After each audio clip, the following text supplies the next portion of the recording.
Yo, I already know what time it is.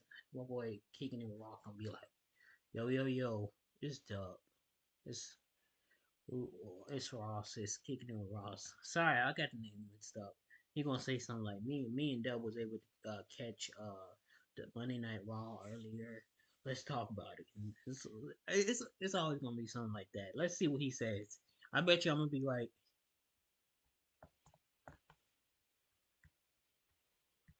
What's good, y'all? It's your boy Ross back at again with another video. So we gotta talk about what happened on this episode of Monday Night Raw. The most noticeable things as well. And they started off the show right with getting to the John Cena segment. John Cena came out there, obviously, to a chorus of boos and people saying John Cena sucks, and it works. This is what he is now. This is the person he is now. He doesn't really entertain the crowd. He doesn't give the crowd any extra energy. He has this just smug look every time he comes out there. And I love it.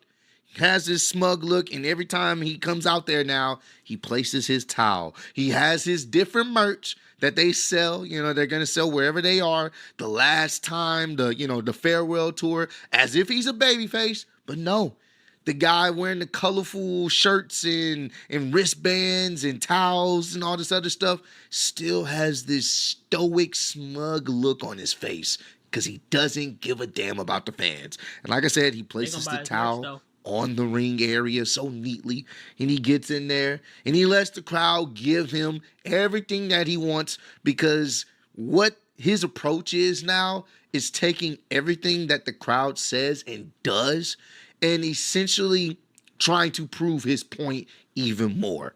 Um, Crowd's booing him, giving him all the hate he wants, and he starts talking about what happened last week and how he's paying attention to what's going on social media. He's paying attention to the memes and all the jokes that are being made. He basically calls the people, horrible human beings and trash individuals, because everyone was making fun of the kid that got disrespected by John Cena or got talked about by John Cena. John Cena last week basically told that kid that had his merch on, "I don't give a damn about you.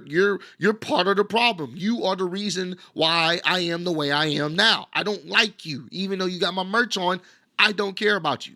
And he doubles down because everyone's making jokes and memes like, y'all made fun of that kid. Y'all were talking about that kid after everything that was said. That was the only thing y'all cared about. Y'all are horrible people, even though he was the one who initially brought this kid into the limelight because of his hatred for him. Now all of a sudden, man, I love how he's gaslighting the fans into thinking or trying to make them believe that they are really the problem, which in actuality, if you want to be honest, a lot of the fans are the problem. But I like that they're playing it up in this story. And the crowd's chanting, "Shut the fuck up, fuck you, Cena." And every time the crowd's doing this, he lets them cook. And what he does, he brings it back to the promo. He says, "Look, y'all make it so easy. I don't have to do anything. I don't have to say anything. I know for a fact that you guys are going to feed into everything I say and do because you guys are horrible." Now, this week we got into what he's trying to obtain, and that is the WWE Championship. And I like how he even segued into it. He talked about, how the fans, no matter what he did, it was never obviously going to be good enough, no matter how many times he won, no matter what type of character he had, what good guy, bad guy, it wasn't enough. He brought up the reasoning for what he's trying to do, which is to win the WWE Championship. He brought up the fact that you guys hated when I brought the spinner belt to the WWE. You guys hated it. You guys sat up there and said it was a mockery. It was a toy. That's what you guys considered the WWE spinner belt. And even though that's not initially how it started, obviously around that time, that's when he was doing the whole spinner belt stuff with titles that he had recently won. It was kind of a trendy thing to do that around that time. So they just kind of went with what was trendy and what made sense. And initially, people were buying that shit. Initially, people liked it, but then there were over time, people was like, it looks like a toy. It was a toy championship belt. It didn't it didn't signify a WWE championship. So I'm glad he brought that up. I brought the spinner belt to WWE, and this is what you do. This is how you treated me. You treated it like it was a toy. So you know what? You know what I'm gonna do? I'm going to take something from each and every one of you, and that is the WWE Championship. I'm taking the WWE Championship. We're no longer going to talk about Ric Flair and his most world titles. No, when it's all said and done, the name you're going to mention is me, John Cena. I'm taking the championship. And once I win it, I'm going to walk away from each and every one of you. I'm going to retire with the WWE Championship and never come back. I'm taking what you guys love, the history, the lineage, all of it is mine. I'm taking it, and then you guys can make a new WWE Championship, a new toy to worship and appreciate. But just know I would have taken everything from you. I like how he brought that together. He compared what fans felt of the spinner belt as a toy. So he said, you know what? I'm going to take the WWE Championship, and when I leave, when I retire, and y'all have nothing, you're going to have to make a new toy. I like that. Love that. We now have a clear indication of his plans, which is to win the title, but not just win it, to replace Ric Flair as the most world title holder, and to take the title from WWE when it's all said and done and retire and leave. That's his goal as of now, to leave WWE as the champion and never come back. So, obviously, Cody took exception to this. Cody comes out there, and Cody, he definitely seems perturbed, because now he's like, last week, I thought this was kind of an act, but this week, no, this is what you really believe. This is what you really believe in your heart, which means you're probably the most dangerous version of yourself, because you believe this. This is what your idea of how things need to play out. And he made it very clear. You say you're going to take the WWE Championship from them, but first, you have to get through me. So I'm going to make it very simple for you. He laid out the title. He laid it out for him, ripped off his nice little suit jacket and stuff. I'm going to make it real simple for you. Take it. Go ahead. Take the title. Take it. It's right here for you. I dare you. Take the title right now. So it looked like we about to go to fisticuffs. And I love the subtleness of John Cena. Before he used to blow on his knuckles like he's about to get ready for a fight. But this time it was much slower, much more methodical. Mind you, he hasn't said a single word to Cody. Just nothing. Just the same look. He pulls up his jean shorts, look like he's about to fight him. Then he rolls out the ring. He walks off. Then Cody gets back on the mic. And it looks like John Cena's about to get back in the ring. He walks back down to the ramp, and he looks like he's about to get back in there, but then he walks out again. And then Cody decides to say, look, you see what you're doing, John? You see? You walking out of here with no championship while the champ is in the ring, kind of play on his words like the champ is here, you know what I'm saying? Like, we can see you now, what you're doing.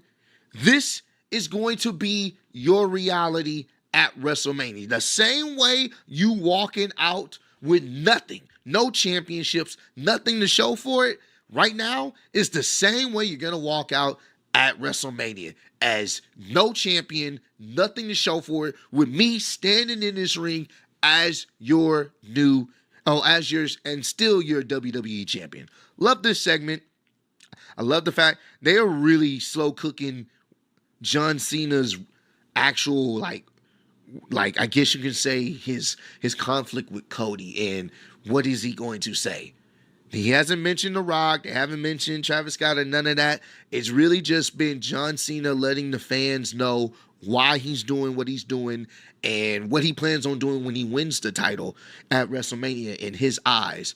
And Cody's is basically just trying to get him to, say something to him, or essentially, he honestly kind of want to run the fade with him. Cody is definitely on timing of, I hear what you're saying, John, but you got to go through me before you can accomplish all of what you're trying to accomplish. I get you shitting on the fans, whatever. That's cool. But you're not facing them. You're facing me. And mind you, Cody still hasn't, John Cena still essentially hasn't really said too much to Cody yet. So I know we still got like a month away. I'm looking forward to when he finally, because I do feel at some point he's going to lay into Cody verbally. And I don't know if it's going to end in some type of physical altercation. I hope it fucking does. But I enjoyed this. And now we got a little bit more on what John plans on doing, which is essentially taking the WWE championship and going home when he retires. And that's it. That's his goal. Not to leave. He made it even clear. His mission is to ruin wrestling for everyone. He doesn't care about nothing. And what's the best way to ruin it for everyone? By taking the WWE championship and going home. So, I like that. Definitely love that. Also, I want to talk about the CM Punk stuff. Now, CM Punk basically came out there to let us know that there's a contract signing this Friday between all three individuals in Roman Reigns, CM Punk, and Seth Rollins. So they're going to have a contract signing. But what he did say in this promo was quite telling, and it's alluding to something. He talked about how he's really pissed off because things didn't go his way. He was looking forward to being a part of WrestleMania. At the Royal Rumble, it didn't happen, and then at the Elimination Chamber, it didn't happen, obviously because of Seth Rollins. He even took a jab at AEW. It's like when more things are different, they're really more or less the same. Like, basically saying, he works with kids. With U.S. Bank Business Checking, you can manage your payroll and cash flow with ease. Kids. He's still working with kids. He was working with kids in AEW, and now he's like, even though, things are different, they're more or less the same. I'm working with kids here in WWE in reference to Seth Rollins. So, he's fed up with Seth Rollins. He's fed up with Roman Reigns. He says Roman Reigns is finally starting to realize that Paul Heyman isn't his only wise man. His wise man is not only just for Roman Reigns. He has, Paul Heyman is also a CM Punk guy. And, basically saying Paul Heyman's working with me too. And Roman's finally starting to realize that. And he did drop some type of hints of, even though things didn't work out, I don't know how things are going to play out for WrestleMania, but anything is possible. I didn't get my way this time. Or did I? So I do think this week, SmackDown for the contract signing, I think we're going to get a bombshell of sorts, or a pipe bomb of sort. Not promo-wise, but in what's going to happen. I do think most likely we're going to find out what that favor was from Paul Heyman.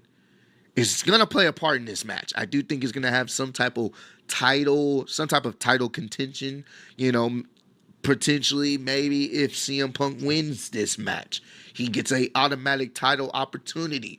I don't know. Do they make it a triple threat between John Cena and Cody Rhodes? They all have history. I don't know. Do we get 2 triple threats back-to-back nights for WrestleMania this year? I don't know, but it is the way he's teasing it. He didn't say anything. He just basically said it does look like my WrestleMania, moment or dreams or aspirations is done, or is it? There's no reason why he doesn't say that. I think there's going to be some type of implications, and Paul Heyman is going to be obviously the catalyst to that. And it may cause definitely some type of rift between Paul Heyman and Roman Reigns, because Roman Reigns is slowly but surely, I'm sure he's realized, but it's starting to be more noticeable that Paul Heyman may not be telling Roman Reigns everything. So overall, this was a fun show. I definitely want to Paul Heyman